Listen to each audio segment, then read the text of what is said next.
After the interview with the judge, I asked him which would be the most likely corner in Dade County where these T-shirts would show up. And he said, unquestionably, 59th and 15th, and that's where we headed. And then as I started shooting this intersection where the kids are, I noticed this one fellow starting to cross the street. So I just followed him crossing the street. So he went behind the tree. And then I figured he was going to sell some drugs. A customer was coming by, so he wants to get behind the tree so he won't be seen.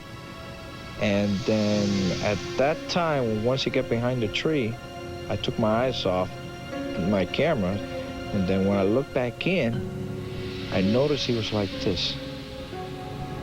And I said to myself, what the hell is he doing? And I looked right above my camera, see if I could see with my naked eye. You know, I didn't see anything. And then when I looked down again,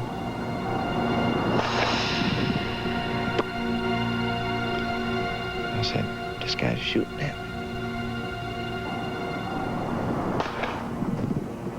And there was no question in my mind what I heard.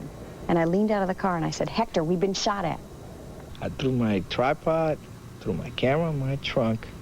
I just got in, and I backed up like 50 feet or so, backed it up into an open lot driveway, and I just spun out of there.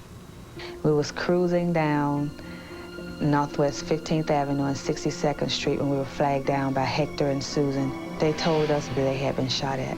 In the meantime, my station rolled the live truck, which is a big unit that has television sets and play capabilities inside. We wanted to show them the tape.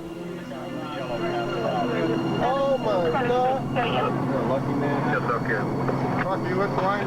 Oh my God! I'll be going to church if I was you. The minute the sergeant saw that videotape, the charge went from aggravated assault to attempted first-degree murder. The other guy, you know the other guy? Yeah, I know. Let's go to the car. What's the name? I can't think of his name now, but I know him that too. To be quite frank, I was quite horrified because it stunned me that Leon, the guy I knew who shot the cameraman, would do something like that. He was a local drug dealer in the area. And drug dealers don't usually bring attention to the area of concern. Once I saw the video footage, I immediately directed my officers to go into the area and to place him under arrest. He told us that he was shooting at the tree. He basically said I didn't do nothing, it wasn't me. But then at that point, when we told him that we had him on tape, then he didn't say too much of anything else. Because we had the videotape, it was very easy to prosecute Leon Jackson. It was so graphic that they didn't even go to trial. My understanding, they pled out. After that one shot, from that day on, I was wearing my bulletproof vest. It gave us a pretty clear indication just how anxious these guys were to protect a corner and to protect their business, to protect their trade, even if it meant firing a shot at an innocent bystander.